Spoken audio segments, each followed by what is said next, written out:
All right, hello everyone. Welcome to the Bell Ringers podcast. My name is Colin Daly. I'm here with Ben Goldstein.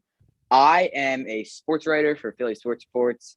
Ben is, I guess we can call you the founder of Philly Sports Sports. Is that good? Yeah, I Yeah. actually changed my Really, Twitter bio today to, hold on, I forget what I changed it to, but it was something funny. I changed it to the mastermind behind Philly Sports Sports. that's good. I like that. The mastermind. I mean, it's not wrong, but so it's good. I like that mastermind. So yeah, so we have the owner, mastermind, founder, whatever you want to call him, here at Philly Sports Sports. So for those of you who do not know, if you follow us on Twitter at Bell Ringers Podcast or my personal Twitter, Colin Daly 21, you'll probably know that we are setting up an MLB podcast. We have an NFL podcast with Hunter Simpson called Talks on Broad. Check that out. The day we were recording this, he uploaded an awesome podcast to YouTube. This will also be uploaded to YouTube. And our hosts are me and Ben Chenault. Ben cannot be here with us tonight. So we have other Ben, it's very confusing, who is going to be filling in for him. So Ben, thank you for being here and thank you for letting me do this podcast. This is awesome. Of course.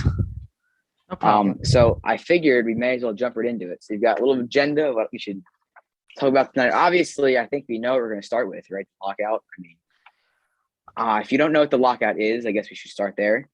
I would pause this and I'd go over to phillysportsports.com, check out our articles that we have over there.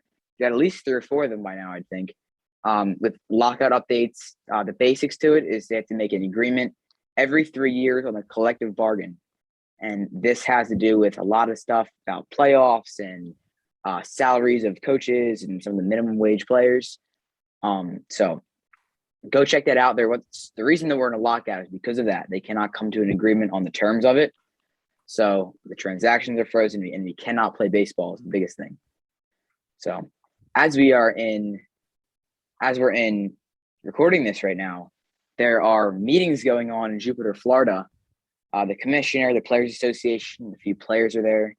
And we are on our phones doing live updates because this is like the most interesting baseball thing that's happened in what then? Like a few months? The last time this happened was what, 90, 80, 94, 94, 95? 90, yeah, 90. And there was no 94, social 95. media back then, so no one knew what was going on. So we're lucky that we know what's going on. We do know what's going on. Well, we don't really know what's going on. We have some sort of information of what's going on. But yeah, we don't know.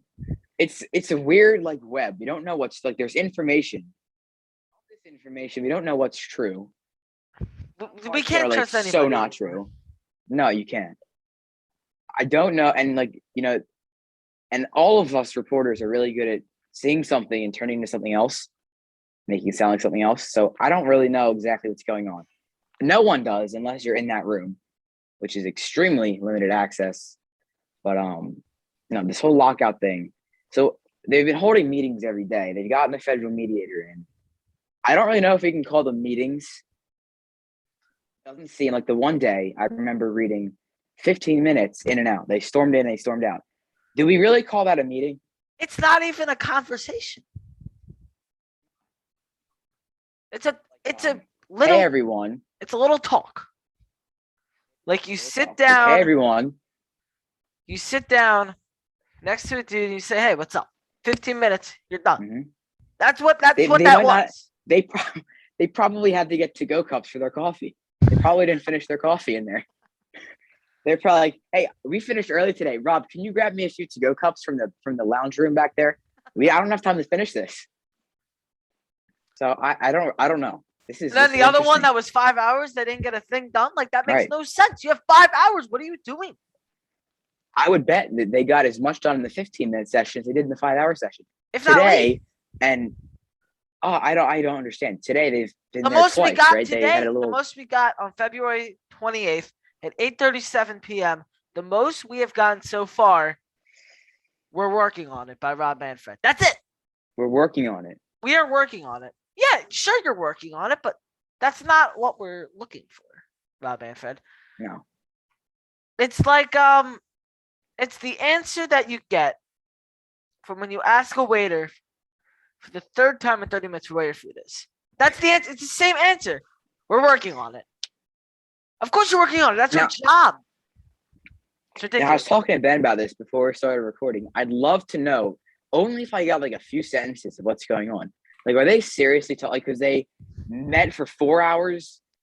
So this is again February 20th. They met for 4 hours during midday. They took a break and they just came back around like 6, 7 o'clock tonight. Is this like all right, this is what we want to get done, make an agreement, start spring training, and try and get this schedule start or our season started at the beginning of April? Or are they like, Rob, how are the grandkids? Is everyone good? Be healthy? Like, what's going on? I'd love to know what's going on in there. I just got an update 30 seconds ago. Sources by Evan Drelich of The Athletic. Deal not close, but not impossible. What does CBT that mean? CBT thresholds pre-arb pool big issues. Among others, MLB has proposed two choices. A, 14-team expanded postseason, minimum Oh, of no.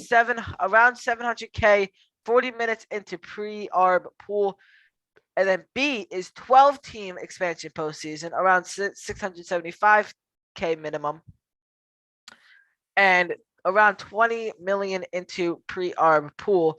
And then we just got something from Jesse Rogers at 8:35. Update: league negotiator Dane Hallam heads back over to the players. 6-time the sides have come together for talks today/tonight. Okay, so question. What was the second deal?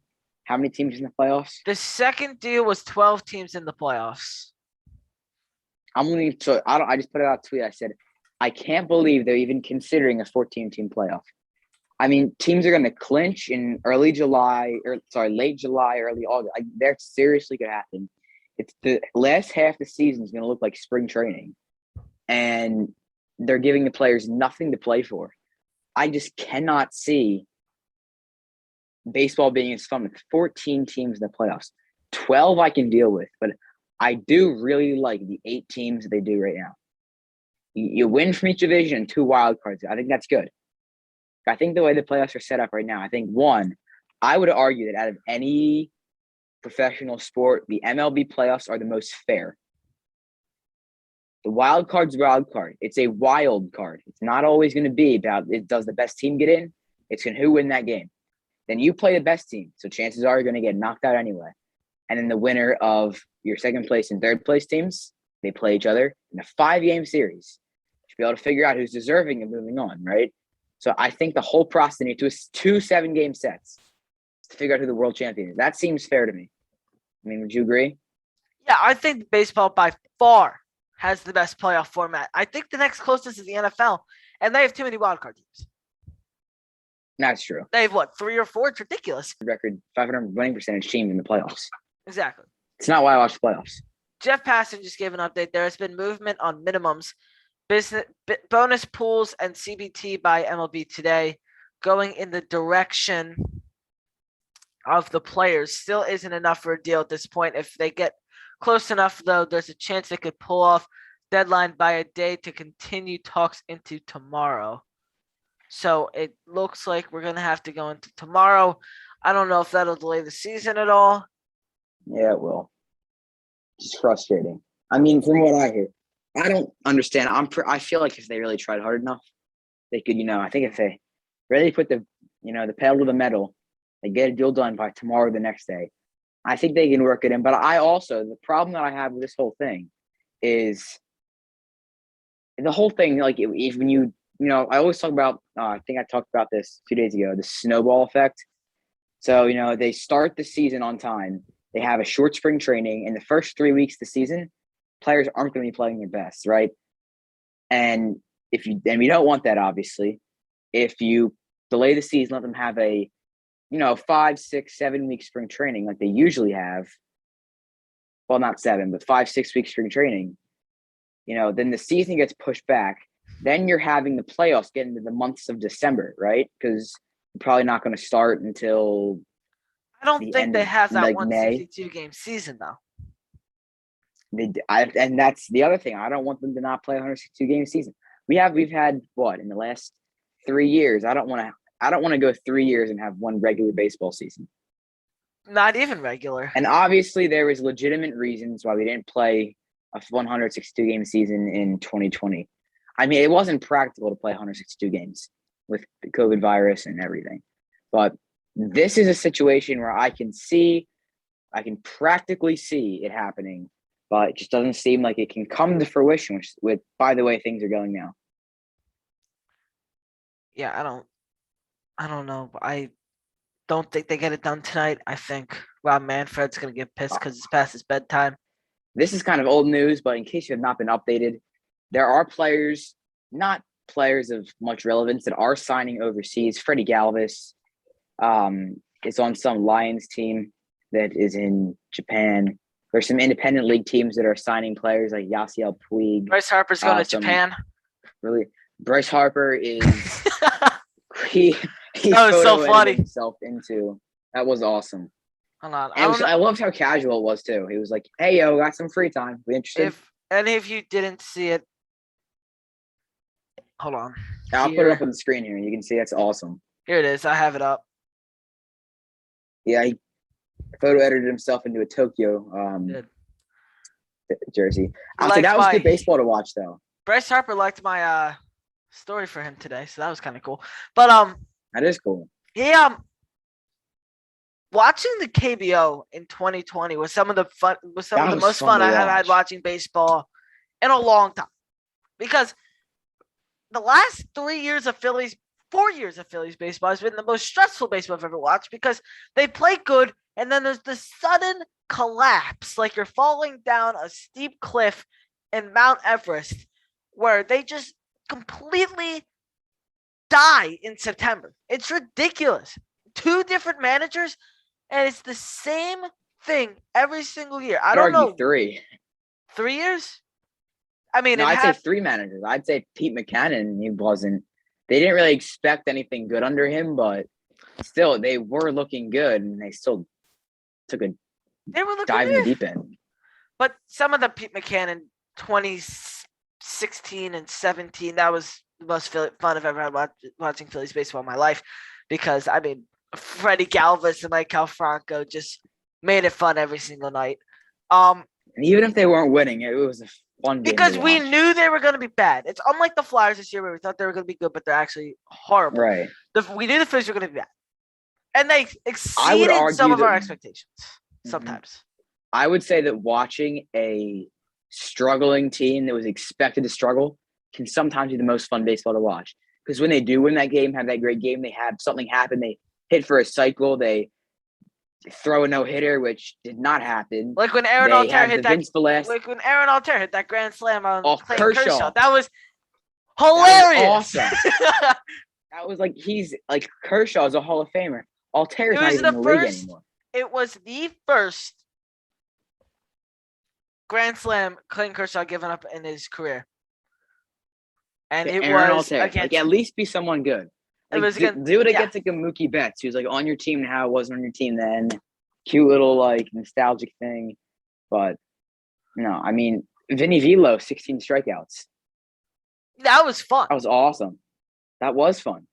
And like when you have a struggling team and you have a team that's expected to do well and is doing, well, a little below what they were expected to, the Vinny Velo strikeout game with the below average team is way more fun. Because you're not expecting that. You get a win when you're not expecting to. I mean, I never turned on the TV in 2016 and 2017 expecting to see a Phillies win. And when you did, it was awesome. It was so fun. Mm-hmm. But so let's move on a little bit. Update from Jesse Rogers at 8:47. MLB spokesperson for the second time tonight, not done for the night. So they're still going. That I feel like is now that to me tells me that they're actually not talking about the grandkids in there, because I think this would be when if they actually want to keep going past, if the spokesperson comes out again and says we're still going, something has to be happening. Bob Nightingale just said, MLB spokesman, again, we're not done yet. MLB has lowered the tax penalties across all 3 thresholds of the luxury tax. It also has agreed to raise the minimum salary to $700K and offered a pre-arbitration bonus pool of $40 million per Evan Drelch. Pre-arb one's big. The minimum salary is big too. That went up a lot though. Yeah. It was lower than that. Way lower too. All right, let's do Let's something our fun. let's build our infield. Yeah, let's build our infield. All right, so I All-time Phillies infield. The graphics up on the screen. I made this last night. Notebooks. It's a little bit of an inside joke for us here. Oh, you We, made this? I made this last night. This took me at least an hour That's impressive. because I texted you. I was like, "Wait, hold on, I have a great idea," and then I made this. So, All right, give me your team first. You already gave me a preview of it beforehand, so I want to hear it. all right, my team. We're gonna go left to right, starting Hold on, let me with pull up the. the Sent catcher. me. I'm going to get. I don't know, but I'm taking Chooch for $2. I love it. Taking Chooch for $2. Chooch wasn't the best player ever, but when you needed someone to get the job done, you looked at Carlos Ruiz. He was. You remember the 2008 World Series Game 3 with the little dribbler up the line. He got the job done. That was the perfect hit for that situation. Evan Longoria with the high flip. He was not making that play. With the speedy, I forget who it was. Bruntlett, I think, on third.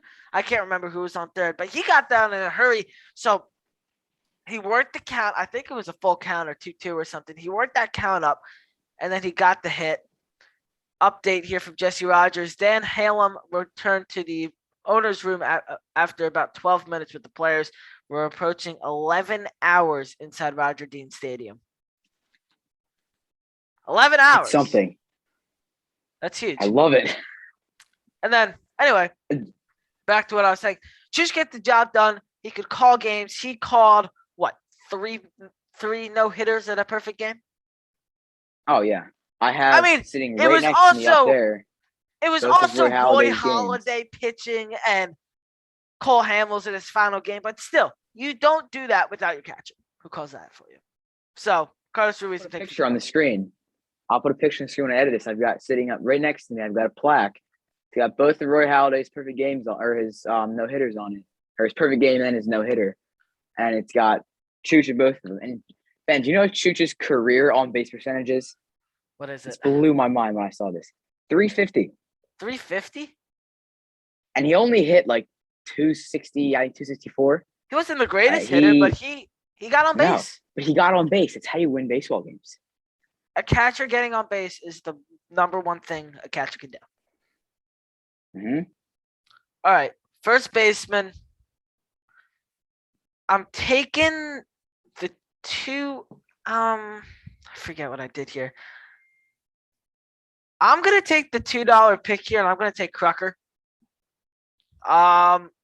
Wasn't the most athletic per se, but he could hit the ball when you needed the ball hit. It was another clutch thing. John Kruk could hit the baseball. He could catch the ball first place.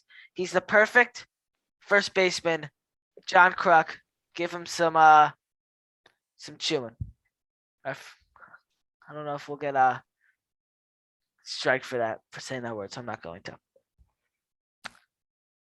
Thoughts on that pick? You know, I'll give you my thoughts after I. All right. After I share my. Did you take Crucker too? Move on though. Possibly. Second baseman. I'm gonna take the $3 here. Give me Mickey Morandini. I love that pick. Probably one of the best second basemen in Phillies history. So fun to watch too. He was very fun. He was the first base coach.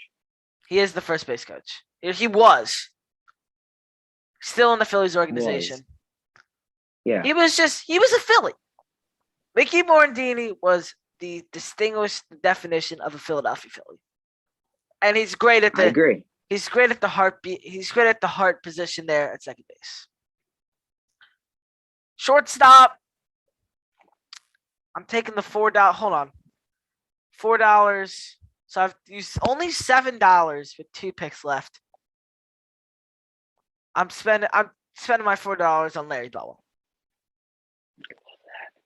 Larry Bowa is also a Philadelphia Philly. When you think of the Philadelphia, I would argue he is more a Philadelphia Philly than Morandini. I have to say he is. was. He's I can't remember. He has one of those Michael Jordan stories, right? He got cut from. I'm pretty almost positive he got cut from his either his high school or college. He got cut from his high school team. He made it to the MLB. He was an excellent player. He still goes to him and Charlie Manuel. He managed the Phillies for a season. He was a bench coach for the Phillies under, I believe, Pete Buchanan. he was a bench coach for a while. He was, yeah. No, because Kapler was always with Rob Thompson still, I think. Yeah. They got rid of him when they got rid of Buchanan. Right, that's what I thought. But Boa still is in the Phillies organization. He goes to every spring training. He is a Philly. He's at every game, too. He is, yeah. Third base. Third base, I have to spend my $5 on the best Philadelphia Philly ever in Mike Schmidt. I don't know if that sends me over. I was at 7. No, that gets me exactly at $15. Yeah. Mike Schmidt is the best Philly of all time. Don't even argue with me about it. 500 and some home runs. I mean, dude was absolutely incredible. Arguably the best third baseman in MLB history. I don't think he beats out Chipper. And one of the more underrated things about him, he could field the ball. The dude could make diving plays and easily got the ball over to first base. Easily. I mean, he made diving plays. He backhands. I mean, he was, when you think of, trying to think of a good fielder right now, currently, that was like Mike Schmidt at third base. Nolan Arenado. Dude was incredible. Dude, with the Rockies, I don't know how he is with the Cardinals. He fielded he never made an error and always hit the ball for power. That was Mike Schmidt. And he's the best. That's perfect. Yeah. So I'm gonna just straight out say right here, your team is way better than mine. I did this in about 3 minutes. It was a little quick rushed, recap of my team. Let's recap I got Chooch for $2, Kruk for $2, Morandini for $3. Where'd I go? Boa for $4. And then Schmidt for $5. So that's $14 if I counted correctly. Which I'm not confident. So I would say I think your team is definitely going to top mine. I did go with the same first 2 picks as you. I went with Chooch and Kruk. Okay. Chooch, like I said, 350 on base percentage, 264 career hitter. His pitch calling was excellent. And he's just one of those guys who you want to have in your clubhouse, I feel like. I feel like if I wanted to have someone who was like, I feel like if I wanted to have someone who was like our team's motivational speaker or, moral support expert, I'd hire Carlos Ruiz. I mean, he's there. He's happy. He wants to be there. I think that's an important quality to have in a player for $2. Actually, these are the players' real salaries. Oh my God, the Phillies would be so good. John Kruk, and I picked John Kruk for I think he was also $2. I don't have the tier list up, so I'll have to, $2. I don't know my phone, but so that gives me to $4. I love the Kruk pick. 300 career hitter. His OPS at age 43, 100 home runs. He has the most awesome. Have you ever heard John Kruk's story coming back from cancer? The Krucker? Yeah, coming back from cancer. It's a great story. It is a great story. So for those of you who don't know it, he had testicular cancer. This is like my favorite story in baseball history. It has to be. He was out for such a long time. His first time back, activated off what back then was probably the disabled list. He comes back and his name's not in the lineup. At that point, it wasn't like, how in the clubhouse then they have the TVs, right? They have the lineups on them. Back then, it was like legit whiteboards. He erases his name off the whiteboard and slots himself in the 3-hole to replace the first baseman that was in for him. The GM walks by, sees it. He goes to the manager and says, "Yo, why is Krukster in the lineup? You put him in?" He goes, "No, I put him in." He walks up, he looks at the whiteboard, and he goes, "That's Kruk's handwriting. Kruk put himself in the lineup." Kruk puts himself, so cut to the chase. He puts himself in the lineup. gets up the bat. He hits a double into the gap. His first at bat back from cancer. The crowd went nuts. You can look up the video of it. It is set. That was awesome. My by far favorite Kruk memory. Possibly my favorite moment in baseball, other than the 1980 World Series, because it wasn't my dad's birthday. But all right. So moving on, I'm gonna go kind of going in twos here. So I'll take my second baseman and shortstop. I went with the dynamic duo of Utley and Rollins. Wow. And I know that makes me like really broke now. So it kind of shows you who my third baseman's going to be. And you asked me this question, so I was like, Utley- it's third baseman's. Yeah, I know. I'm like, and because I was on the fence of taking him, like, that is the guy who played third base. And you're like, yeah. So I'm like, okay, we're take him anyway. But no, so Utley and Rollins, dynamic duo, second and shortstop. It seems it might be a nostalgia thing. I don't know what it was, but I had to pick Chase Utley and Jimmy Rollins to play together on this mystical team they were picking just one more time. I think it's the right move. They're both $5, so I know that I am down in the dumps with money right now, which is why I had to pick Pedro Feliz as my third baseman. 250 career hitter. He had 150 home runs. 4,000 at bats. He had 150 career home runs. He was also part of the 08 team, which gives me the entire infield minus Ryan Howard and then Chooch. So I kind of went with the 08 style plus Kruk. I feel like Kruk on that team, though, would be insane. I mean, they've got Howard, obviously, but imagine Kruk on the team. That would be awesome. That would be very fun. Thing about Utley Like, and they Rollins might not. is Utley and Rollins best duo. Where do you rank Utley and Rollins best duo in baseball ever? Oh, gosh. Are they in the That top is 10? for 9 o'clock at night, I don't know, but could be. I mean, there are some good duos. They have to be I up was there. always a fan. I know this is very modern, but I've always been a fan of Cray and Altuve. I mean, they know how to turn a double play. They do. I think I'll they take you must off the be. hook for this one. It's a tough question at 9:02 at night, You are. but I'll I get think back to you. they're up there. They have to be. They have to be. And then All throwing right, the let's ball talk a to little bit Ryan, about some. and then throwing the ball Yeah. to the unit Ryan Howard at first base. I mean, that's You know what I said about Kruk, like putting if the team night might not have been as good with Kruk in 08, that would have been a fun team. Yeah. I mean, could you imagine Utley and Kruk? Like they could have put on their own stand-up comedy show in the clubhouse, 100%. I mean, listen, when Kruk's in the booth, listening to the broadcast is basically a comedy show, right? That's what. especially And when Utley, it's we know he's. especially when it's like the 16th inning on a Thursday night, and he's just rattling off whatever. That's the best baseball, and that's why I And the hate best the part runner is- on second rule so much because it takes away 16-inning games on a weeknight. I know, and his filter's gone. Like by the 8th inning, his filter's out the window. So you have no idea what he's going to say, which is the best part of it. Like I'm sitting on the edge of my chair when I'm watching these games, and Kruk's in the booth, like late in the games, and I try and figure out: am I sitting on the edge of my chair because of Kruk or because of what's going on in the field, or is it both? I think it's both. It is both. Let's talk a little post-lockout here. Must say that That's a Thursday hiring target. John Kruk in the booth is one of the best moves in Comcast history. Yes, it is. Now we're ready to go to Comcast history. Talk about the inventions of electricity. Comcast let's is talk not post-lockout. very good at their job when it comes to Philadelphia sports, but they did a great job hiring John Kruk. Same thing. Let's add a trio to that. I'd love to see Utley, Batalico, and Kruk in the same room. Oh my lord, Oh, that would be. That's My that's favorite- like a whole comedy convention. my favorite broadcast is when they put Kruk and J-Roll in the booth. I don't remember it, but I'm sure that was. They do it. I don't even know how to describe that. They do it occasionally throughout the year. Yeah, I was gonna say I feel like they've done it once in a while. I remember, but no, But Kruk it's and hilarious. It's hilarious. It's always too. I will say the Philadelphia sports, Philly specifically, their broadcasts are good. Yeah. I like them. I like their team. Who's the Phillies target, free agent wise? All right. Hold on. Let me finish typing this.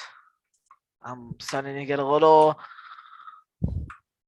on edge because I haven't gotten any updates yet, and it's been 15 minutes. Too So long. I'm starting to get a little anxious. Anyway, Oh, there's got it from Gould. Not Oh. done for the night. Another session.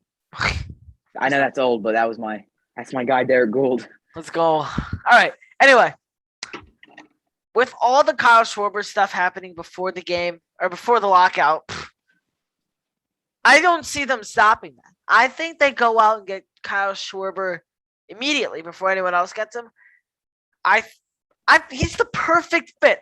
Left-hander, big bat, can hit the ball out of the ballpark, especially at CBP.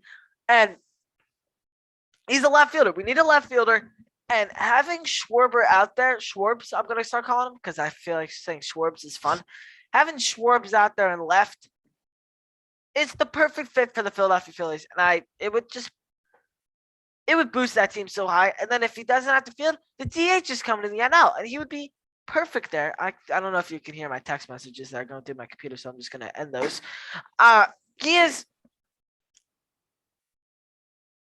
He's the perfect fit. I can agree. And then, other than that, they might sign some international bullpen piece. They need another starting pitcher, I feel.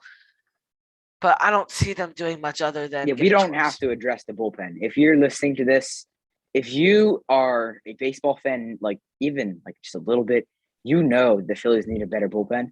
Pretty sure that's common knowledge by now. Yeah. If you are a fan, if you're a cricket fan in England, the Phillies need a bullpen. If you live in the Northeast region of the United States, you probably know the Phillies need a bullpen. I mean, I think that if you know me, the Phillies need a bullpen. That's my favorite topic in the last 2 years. The Phillies need a bullpen. So that is going to be something that I'm sure they're looking at. Ben, I have 2 questions for you. Rapid fire. Number 1, do you think that Nicholas Castellanos is even a possibility? I'd rather have Kyle Schwarber. Well, no, I shouldn't say it. Not a possibility. Is he a realistic possibility that is not a fantasy? Let's put it that way. I would like him. I'd rather have Kyle Schwarber. I think Castellanos would be nice here, but I think Schwarber is a better fit for the Phillies. I agree. I mean, Castellanos is the better player. That's pretty obvious, but Schwarber is going to be the guy. It's all about the fit. I think has a better place. And yeah, right. It is. And that's all about the fit. And that's why I don't think Bryant at this time, when you're not going to get Chris Bryant. And yeah, we have a position for him, but I don't know if the dynamic in Philadelphia would exactly fit him. I don't know. That's debatable. Okay. And my other question is Kevin Kiermaier. Do you think Kevin Kiermaier? It's a fun name to say. Do I think he comes to Philly? If they're not trying to I think it's a possibility. If they're not trying to spend a lot of money on Schwarber, I see them getting Kyle Kiermaier. He's a good center fielder, can hit the ball, can do it all really. But I would still rather have Schwarber because I feel like he's just the perfect piece. They need a home run hitter, a dude that can hit the ball for power, can field too. I mean, he would be perfect. But I see Kiermaier being a possibility if they don't want to spend a lot of money on Schwarber, just someone gets him. I see him as a good backup. And then for Chris Bryant, no shot he comes to Philadelphia. No shot. No way. I mean, I would love it, obviously, but there is no way Chris Bryant is coming to Philadelphia. I see the connection with Bryce Harper and that they're both from Vegas, blah, blah, blah. I don't care. He's way too much money. Just got something from Bob Nightingale from a union official. We are still very far apart on key aspects of any deal. But can't they figure that out while we're playing baseball? I mean, I understand that they're doing it now. There's obviously urgency, right? In the lockout. I feel like every conversation we have ends up going back to lockout. But like I said, I do understand the whole concept of it, but I don't know. I feel like there has to be a better way this can be done than not doing anything other than talking in a meeting room and going back and forth with some stranger negotiator guy. It seems like some weird movie, to be honest. Jesse Rogers says that they're still in a meeting. They're still talking. So right now, Explain the Phillies just said this is like it's like a Wii tennis match. Just goes back and forth. It's pretty true. I love explaining sports. All right. I do too. Let's go our final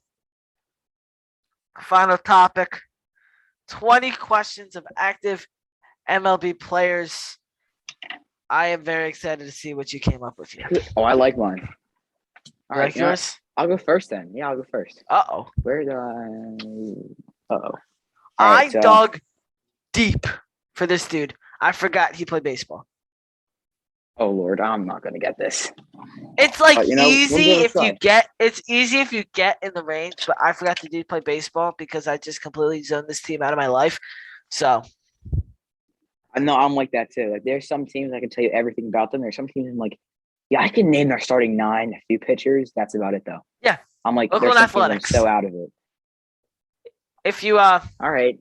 it's an inside joke for us when we recorded this last podcast Oh, right. where Yeah. there was no audio. That and the And notebooks, right? we That were and talking notebooks. about that's part of the notebook thing because he put in the social studies notebook. We were talking about how the Oakland Athletics are the most irrelevant team in baseball and how they used to be good, now they stink. So Okay, that is the fault of Major League Baseball. That's what happens when you put like 17 teams in California. Like I get 5th largest economy in the world, beautiful state. It runs down the entire west side of the Pacific Ocean, but you cannot put 17 teams. I get it. You got California. Oakland, you got San Fran, you got LA, you got Anaheim. First of all, the Anaheim Angels sound so much better than the LA Angels, and I hate that they changed the name, and they better put it back to Anaheim in the coming years, or else we're gonna have a problem. Because I would rather say that Mike Trout is the best player in baseball history, which he's not, and hold on, another thing from Nightingale. As I was in mid-sentence. Uh-oh. So while there is progress on issues, optimism should be tempered. They are not done for the night and quite likely could extend talks to Tuesday. Will they have nonstop talks? Are they gonna fall asleep tonight?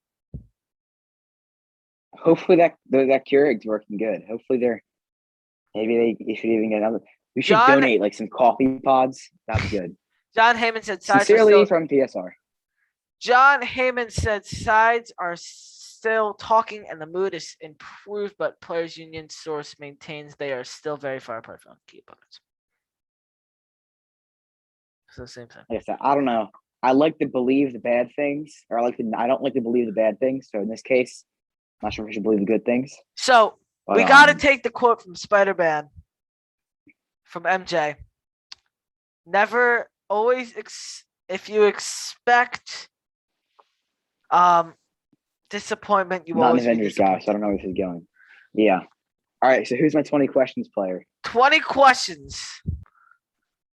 All right. American League. Yes. Oakland A's. No. Okay. Wasted question. That's all right though. American League East. No. American League West. No. Okay. So it's American League Central. We have, oh my Lord, who's the American League Central teams? So This is what I ran through my mind. I was like, AL Central, irrelevant division. Let's pick someone from there. oh, extremely irrelevant division. There's I can't even two good think. teams. The Tigers are somewhat decent, and the White Sox are good. Yeah. Tigers, Blue Jays, White Sox. Blue Jays are in the AL East. You're right.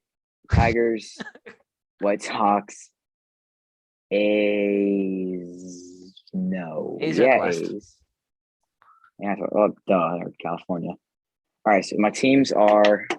This is actually kind of embarrassing. I can't do divisions. There are two things I can't do in baseball: divisions and player numbers. I can't remember them. Oh, here we go. I don't know Update why. from the union. There's still a long ways to go. It's not really much of an update, but hey, it is what it is. You're at 4 questions right now, by the way. Yeah, 4. All right, so we got White Sox, Guardians, Tigers, Twins, and Ooh, I forgot about the Twins. Royals. There you go. All right, is this player on the White Sox? No. Player on the Guardians? Yes. Okay, so that's 6 questions. Is this player on the? Oh no, we said it's on the Guardians. So are we going to go with?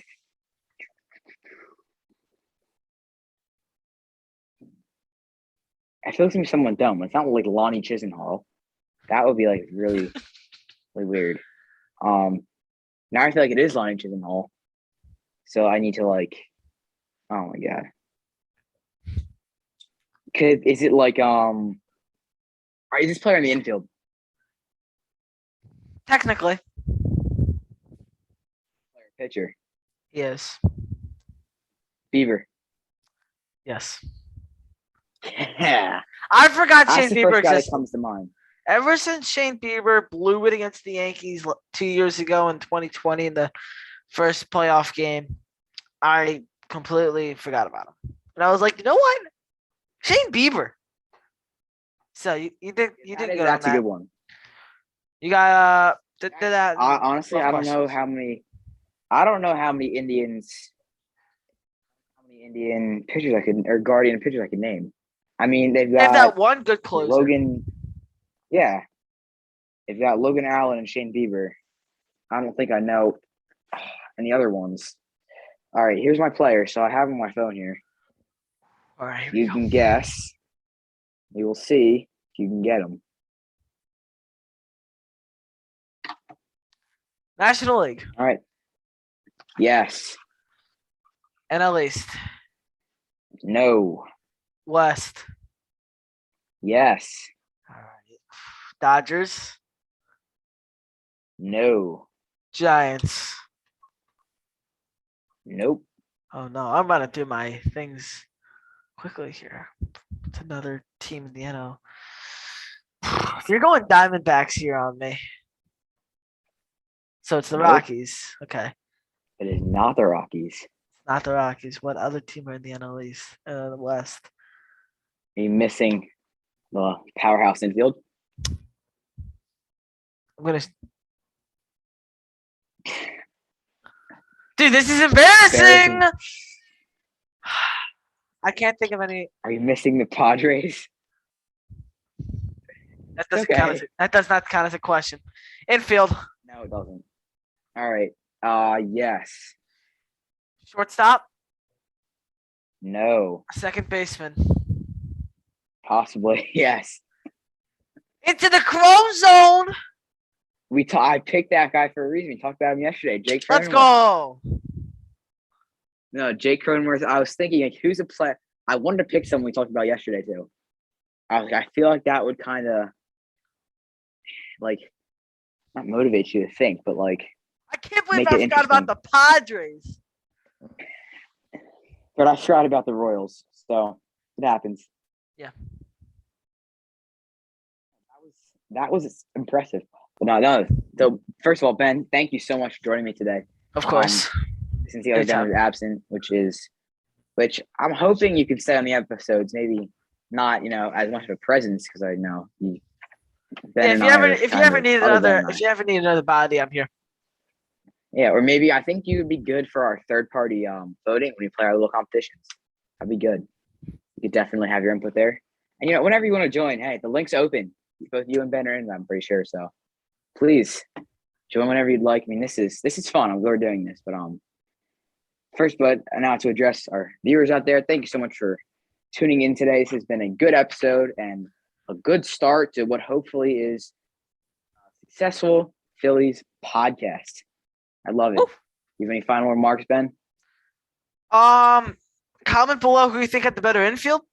Yes, I think that's pretty obvious. So go ahead. Better Phillies infield. Comment that below. Follow Bell Ringers on Twitter. In the description, that'll be down in the description. PhillySportsSports.com. Yeah, we'll have it all in the description. We'll have it all on the screen right now. Make sure to follow our Twitters, our Instagrams, our TikToks, especially for Philly Sports Sports, which is our main page. So we have all. No, it's really confusing. Really, think about our main page of Philly Sports Sports. We got our sub pages for podcasts and we got sections. The Philly Sports Sports TikTok might be coming down soon because of the update that's going on.